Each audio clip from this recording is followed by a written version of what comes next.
Welcome to the Natural Health Podcast. We bring awareness of sustainable health in a business hustle space. The Natural Health Podcast is perfect for the high-performing, business-minded individuals who want to work with their biochemistry to achieve optimal health. That's right. Welcome. I want to start off with a few questions for yourself. Do you eat takeaway food once, twice, 3 times a week? Every single day, every lunch, do you eat takeaway? But what I mean by takeaway, I mean fast food, right? Do you indulge in fast food, or do you just have it every single day and it's just become a totally norm to you? But have you ever noticed any effects that it does on your body, in particular your brain? That is right. That's exactly what I'm going to be talking about today. I'm going to be talking about how this fast food affects your brain. So I want to go into number 1, what is fast food? Number 2, what happens to your brain on fast food? And then, of course, to finish it off, I'm going to give you 3 tips to avoid fast food affecting your brain health. Let's get into it.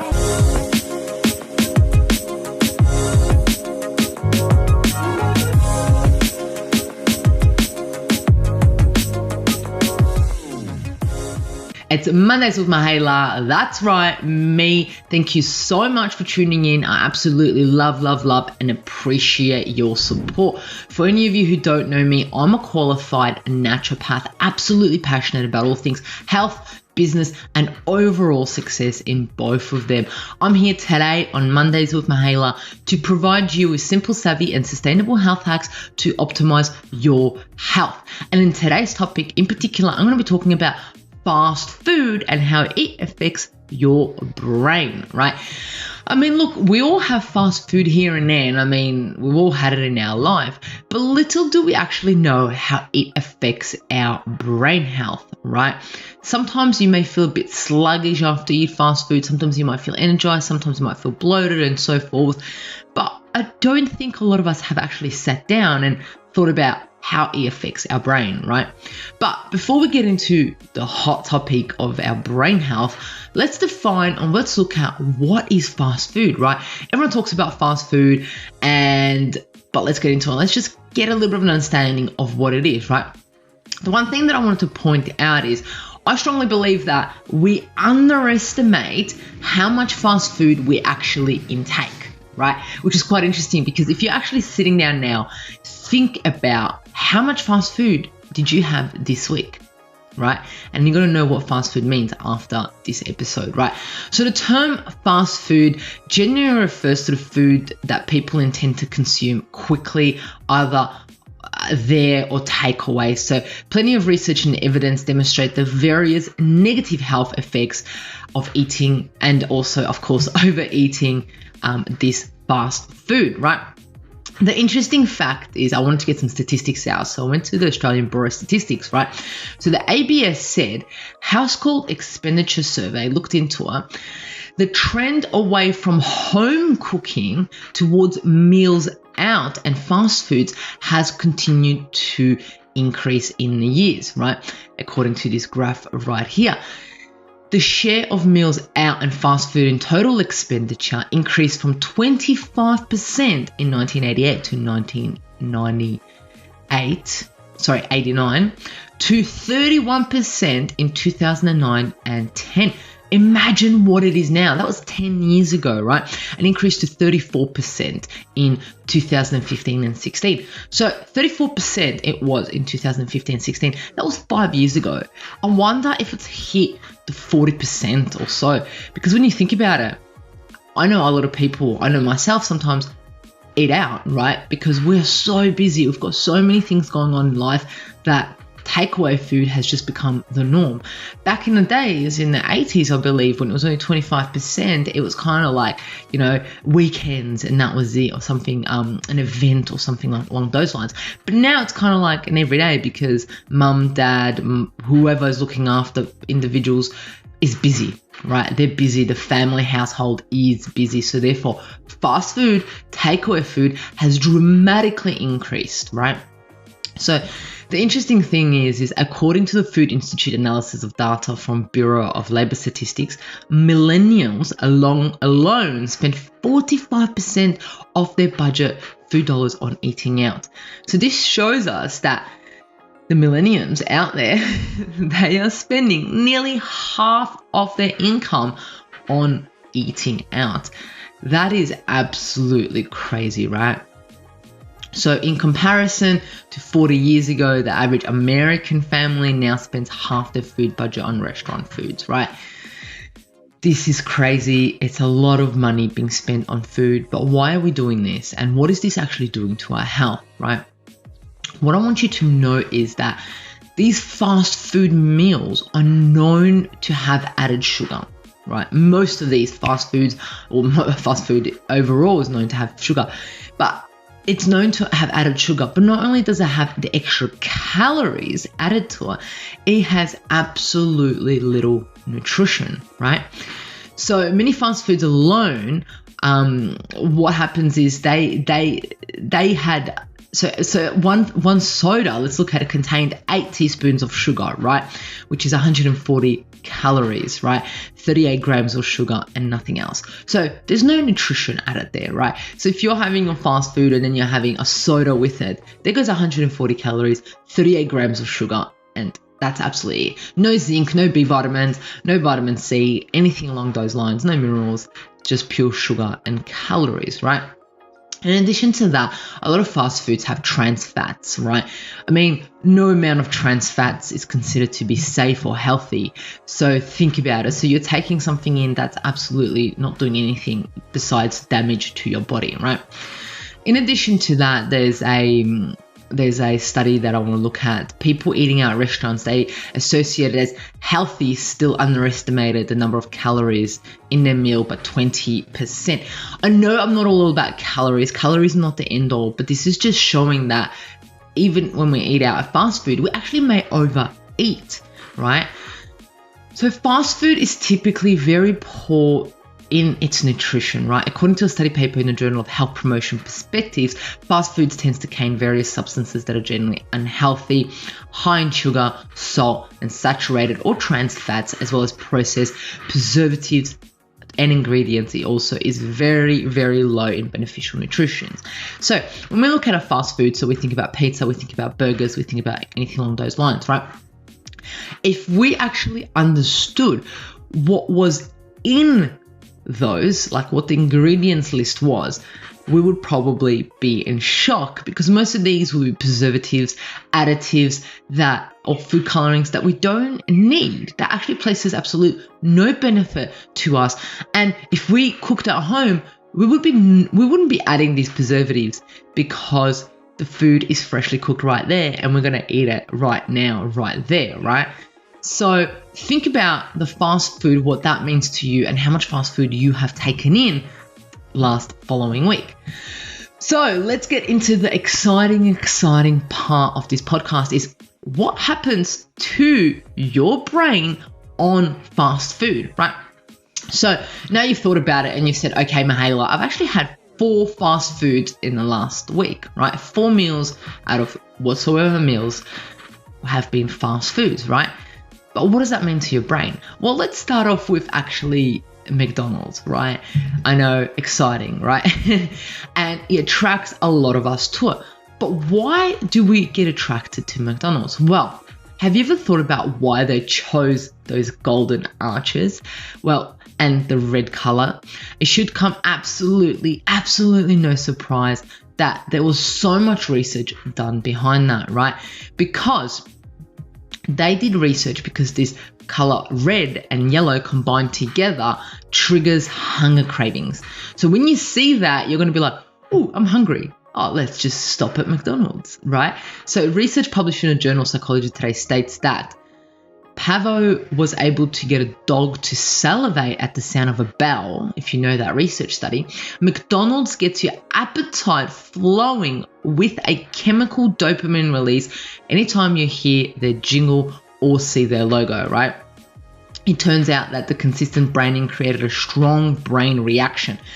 So all the individuals that have been listening and know anything about marketing or branding, they are like the golden star of marketing, right? So that means when the logo or your favorite fast food restaurant appears, a dopamine cue activates in anticipation of the reward and pleasure to follow, which essentially is that happy meal, right? So that is so interesting. But I wanted to look at what actually happens to the brain. So now that we're like, oh my gosh, we see that, McDonald's sign, we get that dopamine rush, we get that salivation, we get that hunger cue. But what happens then when we actually ingest that food, right? Animal work over the last 3 decades has generated a convincing body of evidence that a Western diet, one high in saturated fat and refined carbohydrates, can damage various brain systems. So I'm not only just talking here about fast food, but fast food in particular is high in saturated fat and refined carbohydrates, and this is saying that can occur damage, right? Also, a study in the Journal of Appetite suggests that there is a causal link between a high saturated fat and simple carbohydrate diet, typical to a fast food diet, right? And a lower capacity of memory and learning. This sort of diet may also rise the risk of Alzheimer's and Parkinson's disease. This is mind-blowing, right? So we're all looking for the cure of, Parkinson's or Alzheimer's disease. But you know what? Maybe the cure is to remove things in your life, not to add things into your life. I also want to put out there, like I said, fast food is high in saturated fat and carbohydrates. So what happens is it impacts the cognition and damage associated with brain areas. It's been linked, right? This study shows it right here. It also causes damage via several established mechanisms. The diet also seems to contribute to onset of neurodegenerative diseases, right? But let's get into specifics, right? So the one that I want to talk about is depression, right? A lot of individuals here in Australia and all around the world unfortunately suffer from depression. When we're depressed, I don't know if you've ever been depressed, but you don't feel like doing anything. And the last thing you really want to do is get cooking. Actually, the last thing you want to do is go to the shops, get the groceries and get cooking. But then even before that, the last thing you want to do is even think about that. So now we have this thing called a phone and an app, and we can order any fast food to our door. So when we're depressed, that kind of seems like the right thing to do. But Canadian research from the University of Montreal found that consuming diets high in sugar and fat increases the rate of depression. So you're depressed, but then you're getting a fast food and you're going to be even depressed more, right? When study researchers fed mice a diet high in fat, which was 58% of fat, and sugar over the 6-week period, they found that the rats showed signs of increased depression and increased anxiety once fatty foods were taken away from them. So it's interesting because this didn't happen when they were, but it was when it was taken away from them, right? These mice were compared to mice fed on a low-fat, lean diet with only 11% of calories from fat. The scientists concluded that consuming a high-fat and sugar diet altered the chemical activity in the brain, specific levels of corticosteroids, a stress hormone, and CREB, a dopamine functioning protein that causes addictive feelings and behaviors. This significantly increased and created a poor cycle of eating, right? People who eat fast food and processed pastries are 51% more likely to develop depression than those who don't eat those foods, or a very low portion of them. So this was just two studies that I researched and I came up. There were so many more, but I had to shorten it up a little bit because I got excited and I was like, oh my God, so many studies, right? But the key line here that I want you to understand is the fact that there's a higher chance of you getting depression if you're eating fast food. So if you're already depressed, imagine what that might be doing to your brain. So think about next time you may be feeling depressed and wanting some fast food. How about a home-cooked meal where you actually know what's inside of it? The other thing is that a lot of individuals, especially kids and young youth and adults, have a hyperactivity and anxiety, right?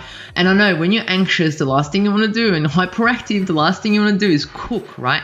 So the jury is still debatable on sugar and its influence on anxiety and hyperactivity. However, a study published in a Journal of Clinical Pediatrics Kids established that feeding children foods high in preservatives and artificial colors and preservatives raises the risk of clinical hyperactivity. So not just hyperactivity, but clinical hyperactivity. So it's been it's been determined and they've been actually diagnosed with it.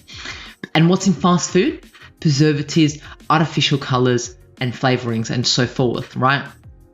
The same study, published in 2012 by the National Institute of Health, took a sample of 800 hyperactive children and found that 150 displayed decreased irritability, jittering, sleep disturbances, and restlessness when artificial food, colorings, and preservatives were eliminated from their diet, right? That is amazing, because I can just imagine the carers, mums, parents out there for these children who are irritable and hyperactive, and then this is an answer for them. Not adding medication in. No one is deficient in ADHD medication. They're deficient in minerals and nutrients, right? And the thing that I also wanted to say is these artificial foods, flavorings, and colorings actually deplete nutrients, right? So they're not adding anything in for your body to function the way it's supposed to be. It's actually depleting it. The other thing is also additional research published in the Journal of Psychology Today states that diets low in healthy omega-3 fatty acids and high in refined carbohydrates, fast food, right, altered anxiety levels. The research concluded by Dr. Emily Deans, a board-certified psychiatrist from Massachusetts, found that blood sugar fluctuations, so the rise and the fall in blood sugar, which is what happens with fast food, significantly increased levels of fatigue, moodiness, and anxiety.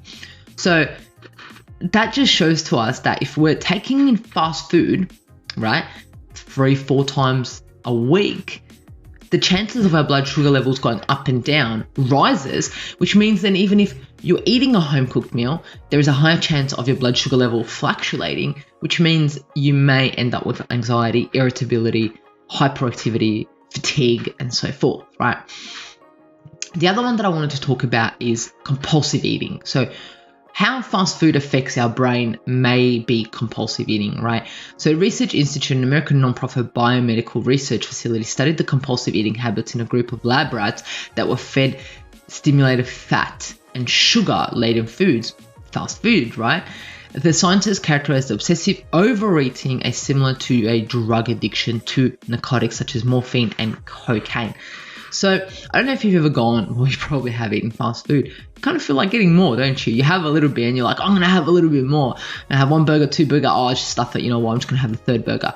So you tend to overeat that fast food, but it's not giving you any nutrients. It's actually depleting you of nutrients. So you're overeating, depleting yourself of nutrients, giving yourself an ability to get depression and anxiety and compulsive eating. Right? So a similar study concluded by a group of researchers at London Constitutes-based college reported that rats' brains displayed higher rates of activation in pleasure centers after eating cream-filled cookies versus taking recreational drugs. That is mind-blowing. So yes, you or your kids are not on drugs, but you may be on fast food. So this is kind of saying the same thing. I'm not saying it's the same thing, but this study is kind of saying the pleasure centers in your brain activated were high, right? So displayed higher rates of activation in pleasure centers such as your nucleus accumbens, spectrum pallidum, and hypothalamus after eating cream-filled cookies versus taking recreational drugs. That blows my mind, right? So you may be like, I'm not taking drugs, but you may be overeating or you may be having fast food. Your brain doesn't really know the difference, okay? The other one that I wanted to talk about, which I've seen a lot recently, and that is a dull creative enjoyment. I see a lot of individuals walking down the streets and they're just meh. They're just going through life without any joy, any excitement, right? But can fast food be doing that to you, right? Research from the University of Toronto found that the fastest way to tap into your artistic side is to lay off your fast food. So if you have a job or if you want to be a little bit more creative, fast food is not going to help, right?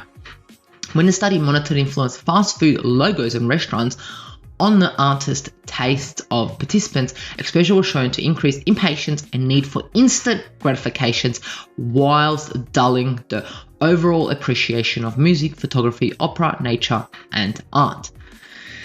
Oh my gosh. So researchers drew the conclusion that exposure to fast food signs and commercial embedded the ability to savor pleasurable experiences in lieu of instant gratification. When study participants were offered 2 choices, either an immediate cash reward or a cash reward of more value in a week, 40% of those chose an immediate payout while standing in view of a fast food restaurant. These studies blow my mind. I mean, whoever comes up with this and actually does these studies is a genius, right? So they had individuals stand in front of a fast food restaurant. So that's what I spoke about before, about you're already getting the dopamine cues, you're already getting the salivation, you're already wanting the gratification, instant gratification by having that burger, by having those chips, or so forth, that soda, right? So these individuals chose that instant cash instead of waiting a week and getting more cash, right, when they were in front of this fast food restaurant. So this kind of shows to us what this fast food is actually doing to our brain. It is changing our brain circuit without us even knowing, right? So the thing is do you want to be in control of your brain, or do you want these fast food restaurants to be in control of your brain? Because if you're intaking this fast food on a regular basis, you're actually not in control of your brain. These fast food restaurants are rewiring your motherboard in your brain, making it suit them, making it suit their sales, making it suit their business. So the shareholders there, the business individuals are like, yes, let's play with your brain. Let's get that dopamine rush in your brain so you keep buying from us. But what I want to tell you is if you don't want depression, if you don't want anxiety, if you don't want Parkinson's disease, Alzheimer's, dementia, fatigue, not being able to, memory issues, right? If you don't want any of that, I mean, stay away from these fast foods as much as you can, or know what is happening to your brain when you are having it, so then you are able to take control of your brain and you're able to place new circuits in your brain to ensure that you switch it around and you go, wow, this home cooked meal, you sit down, you have this home cooked meal and you go, wow, this home cooked meal is adding nutrients to my body. It's allowing it to function the way it's supposed to be functioning. This protein, this fat, this carbohydrates, these minerals, these vitamins are allowing my body to process the way it's supposed to process. Our body is such a complex organ. It's such a complex being. It's such a complex system, right? That it needs so many minerals and vitamins for it to function at an optimal level. Right? So you change your brain and you go, this home cooked meal is allowing it to function the way it's supposed to function, right? So it's so interesting with all these studies, like I said, what it does to our brain, and we may actually have little or no control over it. But what I'm saying is take that control back and get in control of your brain, your system, so you're able to get the most out of this, right? If that is in your business, if that is in your career or your personal life. So let's get into it. 3 tips how to avoid fast food affecting your brain. Brain, right? Our brain is so important. It's so important. It's just, it does so many things. Oh my gosh, like I could be here for hours talking about how important our brain is. But I'm going to give you 3 tips on how you can avoid fast food actually affecting your brain. Number 1 is plan. I know, boring, right? No one wants to hear this. What? I'm going to be planning things. I've got so many things to do already. What I'm talking about is plan. Plan when you're going, right? So let's say, for example, you're working where you don't have access to food. Plan ahead, right? So what I mean by that is if you can, pre-cook your food, make it the night before, make your food, pack it and take it with you. If you can't do that, nearby, find a restaurant, get in touch with them, ask them if they use preservatives, coloring, flavorings, is their food fresh, what do they make out of it, so forth, and then call up and say, hey, I'm working there Monday to Friday at 1 p.m. Can you please deliver this? Because then if you get that delivered, there's a less chance of you going out being like, you know what, I'll just go to that restaurant. I'll just go to that restaurant. I'll just get chips. Or I'll just get, whatever ordered into the office. So that's what I mean by plan. So if you are the type of person who has time, go shopping and prepare your own food, or not, you need to do some research. Get researching on what food around the area you're able to eat, and what food around the area is going to feed your soul, your body, this whole system, right? That was number 1. Number 2 is pack. What I mean by that is, right? So that kind of goes in line with plan. My car has little stashes of healthy snacks, has nuts, seeds, sometimes fruit, and so so forth, those things in there, protein bars and so forth. So then if I get hungry and I'm out, I can just go and grab my healthy snacks that are going to feed my body instead of just pulling through and going through a drive-through or pulling through and making a decision based on someone else's input into my brain just because I see something around me, right? That's what I mean by pack. Be prepared in your handbag or whatever you carry around in your suitcase, have those little snack bags, right? Number 3 is protein. Okay, so it's P, plan, pack, protein. So protein, what I mean by protein is ensure that your meals are packed with healthy protein. This healthy protein is going to ensure that your blood sugar level doesn't go up and down, that it maintains the blood sugar level the way it's supposed to be in range, right? And by maintaining the blood sugar level in range, there's less chance of you being interrupted by those advertisings out there and making a decision that your body will later not be so thankful for. Okay, so there you have it. 3 simple tips on how you can avoid fast food actually attacking your brain, right? Plan, pack, and protein, right? Easy, simple, PPP. Plan, pack, and protein. And if you do that, there's a less chance of them actually controlling your brain. So you actually, you get to choose what goes into your body, and you get to feed this machine with amazing food and get amazing results out of it. Be more creative, less depression, less anxiety, more focus, more memory span, and so forth, right? So there you have it. Please share this episode with anyone that you believe needs to hear about this. It's all about sharing, So the thing is, do what you do best. Love, like, share, comment, rate, review the Natural Health Podcast, because with your health, I'll be able to get more of these videos out there, get this message out there to as many people as possible. But now that you know this information, go ahead. Next time you're sitting down at a party or, you're talking to someone, tell them this information, get the message across out there, because now you're knowledgeable, your health knowledge has just expanded, right? And you'll keep expanding if you keep listening to the Natural Health Podcast, right? Until next Monday, love you.